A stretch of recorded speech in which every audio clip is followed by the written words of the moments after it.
Halo teman-teman semuanya, balik lagi dengan saya Vicky Ridho. Seperti biasa, saya akan bereaction soal sepak bola Indonesia dan juga tanggapan dan komentar dari netizen Indonesia soal persepak bolaan tanah air. Jadi seperti apa tanggapan mereka? Mari kita simak sama-sama. Tapi sebelum itu, jangan lupa untuk like, komen, dan subscribe. Dan jangan lupa juga untuk nyalakan lonceng notifikasinya. Let's go!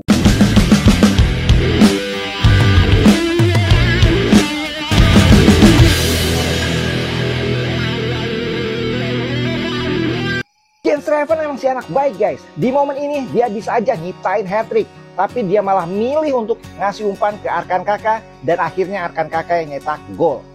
Kita lihat videonya. Sebuah crossing pemirsa kepada Arkan Kakak. Arkan dan Rafael ada gol. Padahal sebenarnya bisa cetak hat-trick dia. Akhirnya sebuah kerjasama membuat Arkan Kakak berhasil mencetak gol. Setelah pertandingan selesai dan ditanya wartawan, jawabannya kayak gini guys. Seperti yang kalian tahu semua, saya seorang striker dan punya kesempatan mencetak hat-trick. Namun, saya melihat Arkan Kakak dan demi kepercayaan diri dia, saya pikir bagus dia bisa mencetak gol. Jadi, saya sangat senang untuk dia. Wow. Jadi si Jens Reven ini asetnya Indonesia. Dia salah satu striker yang cukup mumpuni. Jadi dia ini bisa mengisi kekosongan di lini depan Indonesia. Karena kita tahu selama ini di timnas senior pun kita hanya mengharapkan Ramadan Sananta dan Rafael Struijk. Dan saya pikir Jens Reven ini tidak terlalu buruk ya. Dia bagus, dia punya kecepatan, duel pun dia selalu menang. Jadi setidaknya kita bisa punya satu lagi amunisi di depan yang bisa membantu Rafael Struijk ataupun Ramadan Sananta ketika nanti dipilih oleh Coach Sintayong. Jadi ya Indonesia punya banyak opsi untuk memilih striker gitu. Karena Jens Reven ini dia punya kapasitas yang luar biasa. Dia bisa bermain dari kiri ke kanan ya. Dia bermain, dia manuver luar biasa sekali. Dia keliling lapangan tidak punya rasa capek. Dan akhirnya dia mencetak 2 gol ya. Ketika diberikan kepercayaan oleh Coach Indra Safri, dia membuktikan bahwa kelasnya itu seperti ini. Dia bisa mencetak 2 gol, bahkan bisa untuk memberikan assist ke temannya si Arkan Kakak untuk mencetak gol pertama di Piala AFF ini teman-teman. Bro, skor kita sama loh, 6-2. Beneran bro? Iya bro. Syukurin lu, mampus. Oh ini sudah, ini olok Vietnam ini. Kemarin ini Vietnam itu kena bantai dari Australia itu 6-2. Ya sama-sama menang 6-2 antara Indonesia dan juga Australia. Cuma ya di sini Vietnam hancur. Cuma agak sedikit beda sih. Beda. Ya kalau lu kan 6-2 tapi kalah. Nah kalau gua 6-2 tapi menang. Pemain bintang Timor Leste U19 berharap bisa main di Liga Indonesia. Ya, setelah tampil impresif di Piala AFF U19 di Indonesia, Alexandro Lemos, pemain bintang Timor Leste, mengaku ingin berkarir di Indonesia, khususnya bersama klub Liga 1 PSIS Semarang. Keinginan ini muncul karena adanya faktor rekan setimnya di timnas, Gali Veritas, yang saat ini bermain di PSIS. Gali main di PSIS, saya juga ingin di Semarang. Gali ini pemain seniornya Timor Leste. Sementara itu, dia berharap agar fasilitas olahraga terutama di stadion sepak bola di negaranya bisa sebagus seperti di Indonesia. Tapi kalau kita lihat Timor Leste ini, mereka punya perkembangan luar biasa. Bahkan pertahanan Indonesia bisa dikacir kemarin, bisa diacak-acak sama mereka. Bahkan mereka kan bisa cetak 2 gol kemarin itu kan. Jadi saya pikir Timor Leste ini kedepannya berbahaya untuk Indonesia.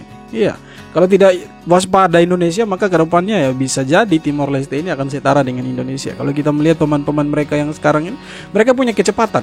Ya, insting mereka cetak gol itu luar biasa. Kemarin kita lihat gol kedua itu ya terlepas dari blundernya pemain belakang Indonesia, tetapi gol kedua mereka kemarin itu ya hasil dari serangan balik. Karena apa? Mereka punya kecepatan yang luar biasa nih. Akhirnya Indonesia masuk ke semifinal setelah mengalahkan Timor Leste 6-2 bolo. Dan kemungkinan Indonesia akan berhadapan dengan Malaysia, musuh buyutan. Jolali terdukung, tapi ada kabar yang kurang mengenakan bolo. Pas lawan Timor Leste, si Welber cedera dan kondisinya yo kita kurang menguntungkan gitu. Muga-muga we ngelawan Malaysia wis iso main. Tapi yo nek dipaksakan yo mesake sih. Iya. Bu biaya carane tetep kudune Indonesia iso menang lawan Malaysia bolo. Pertaruhan harga diri lo ya. Kira-kira Melbourne iso main ra ya bolo. Melu prihatin iki. Tolong dukunganmu tulis nang kolom komentar bolo.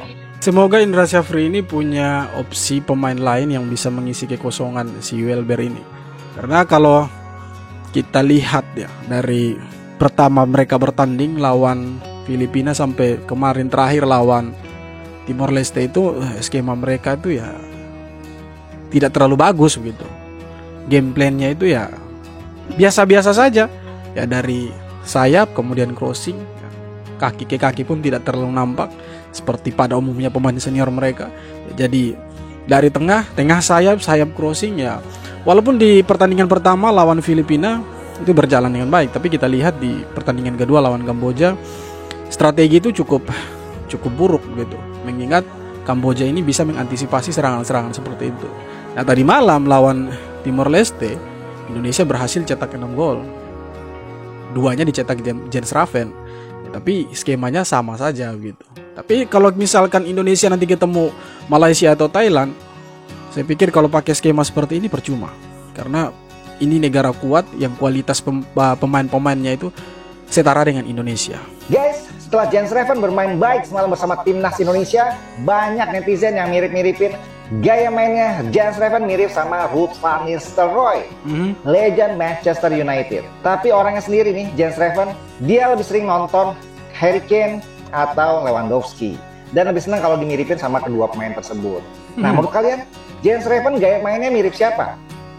Harry Kane, Lewandowski, Ruud van Nistelrooy, atau ada yang lain? Komentarnya. Kita ini tidak bisa menilai mereka karena 1-2 pertandingan gitu ya. Walaupun mereka main bagus ya. Kita lihat dulu mereka bagus tidak di klub. Kalau kita hanya menilai mereka karena mereka cetak 2 gol di pertandingan lawan Timor Leste, kemudian lawan Kamboja dan Filipina, ya tidak bisa seperti itu gitu. Karena ya levelnya beda gitu. Dan harus dikasih kesempatan lebih untuk Jens Raven bermain lebih reguler lagi, ya, bisa bermain lebih banyak lagi supaya bisa dibuktikan begitu dia mirip dengan Van Nistelrooy atau Lewandowski atau Harry Kane. Ya, kira-kira seperti itu. Waduh, nih pelatihnya nih kabur. Ini kenapa? Ini barusan itu legendanya Pak. Kenapa lagi itu bos? 6-0 Pak, hampir selesai bos. Bima Sakti mungkin cari pemain pengganti itu, mau ganti pemain itu. Oh, bagus ini Pak. Jauh sekali kualitasnya tuh. Tapi lucunya mereka bisa cetak 2 gol itu Timor Leste tadi malam itu. Karena mereka juga bagus sebenarnya. Beritahu walaupun tidak sebagus Indonesia.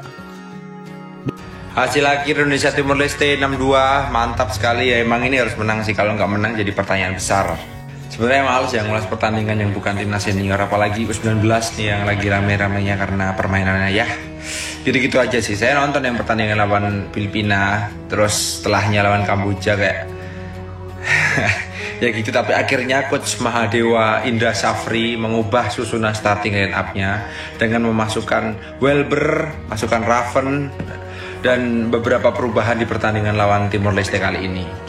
Masuknya Welber sejak menit pertama ini buat timnas U19 itu tengahnya hidup. Jadi nggak dari belakang langsung long ke sayap, tapi dia lewat tengah dulu, baru mainin ke sisi kanan kiri atau masuk ke tengah.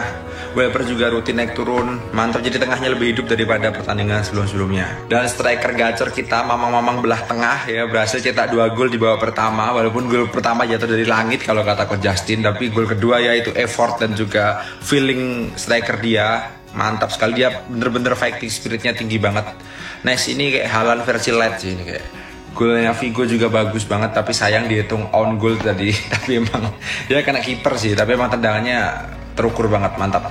Dan satu lagi pemain yang bener-bener harus diberikan aplaus malam hari ini karena penampilannya, yaitu adalah Caviatur ya kan. Dia bermain lugas banget, dia berikan 3 assist 1 gol. Cukuplah buat man of the match ya kali ini, karena gimana pun gol timnas pada malam hari ini siapa yang cetak bermulai dari Caviatur. Mantap. Ya semoga di semifinal nanti di pertandingan 4 besar timnas kita makin gacor lagi, Raven makin jadi lagi, dan coach Indra Syafri makin berani untuk mencoba pemain-pemainnya dengan gaya bermain yang baru, gaya bermain yang lebih aktif lagi, dan good luck untuk timnas Indonesia. Semangat coach. Ya semoga Jens Reven ini tetap diturunkan nanti lawan Malaysia atau Thailand. Jangan sampai diparkir, dia ini rugi kalau diparkir. Harus dimanfaatkan dia ini, karena dia tenaganya ini bagus. Dia lari kiri kanan tidak tahu capek dia nih anak. Kebobolan 2 gol menghadapi Timor Leste menjadi bukti bahwa permainan timnas U19 Indonesia masih bapuk.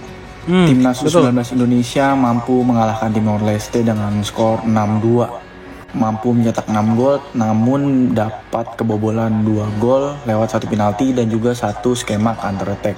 Benar-benar walaupun malam ini menang dengan skor mencolok, bisa cetak 6 gol, tapi permainan timnas U19 malam ini menurut gue masih banyak banget kurangnya. Masih sering banget salah passing, masih sering banget salah intercept, salah kontrol, masih sering banget. Nah, ya, betul, setuju. Timor Leste jadi mereka nggak bisa memanfaatkan kesalahan pemain kita dengan baik gitu. Tapi kalau ini tadi lawannya sekelas Thailand, Vietnam, Malaysia ataupun Australia, ya mungkin kita bisa kebobolan lebih dari 2 gol. Gue nggak ngerti deh, padahal tim ini kan tim yang kerangkanya itu berlaga di Piala Dunia U17 ya. Waktu itu di bawah asuhannya Coach Bima Sakti. Nah waktu di Piala Dunia U17 tuh nggak seaneh ini mainnya, nggak sekocak ini gitu. Masih lumayan bagus menghadapi tim-tim kuat dari mancanegara gitu kan. Lawan Panama, lawan Maroko, karena ada rekan kakak juga di salah satu kan striker. Kita walaupun kalah dan hanya dapat 1 poin waktu itu, tapi permainan kita tuh nggak seburuk ini. Sedangkan di 3 game ini tuh kita lawannya baru lawan Filipina, Kamboja, dan Timor Leste yang secara tradisi pun dia nggak punya tradisi apa-apa di sepak bola Asia Tenggara gitu. Terutama di kelompok umur 19 apalagi. Gue bingung kenapa jadi berubah nih. Kenapa U19 yang sekarang tuh jadi banyak salah passingnya, salah kontrol, salah pengambilan masih lebih baik U19 zamannya Ivan Dimas melakukan kesalahan gitu. Ini antara memang pemainnya yang stuck dan nggak berkembang, atau perkembangannya lambat, atau memang ini pelatihnya yang berpengaruh, karena di U17 itu waktu itu pelatihnya Bima Sakti bukan Coach Indra Syafri. Ya untung lawannya Timor Leste, kalau lawannya itu Thailand, Vietnam atau Malaysia habis tadi malam. Indonesia bisa enam sama mungkin itu tadi malam. Ya, untung lawannya Timor Leste, ya secara kualitas ya mereka di bawahnya Indonesia ya kan. Jadi ya Indonesia bisa beruntung lah, karena tadi malam juga salah passing banyak sekali ya. Koordinasi antar pemain itu ya tidak berjalan dengan baik, sehingga mereka juga bisa cetak tambah 1 gol menjadi 6-2. Oke teman-teman, jadi itu dia beberapa video tanggapan dan komentar dari netizen Indonesia untuk timnas U19 kita yang berhasil lolos ke semifinal, tetapi secara permainan masih jauh dari harapan netizen. Nah, seperti apa tanggapan kalian? Silahkan tulis di kolom komentar, dan terima kasih banyak sudah nonton video ini sampai akhir. Kita jumpa lagi di video-video berikutnya. Hormat.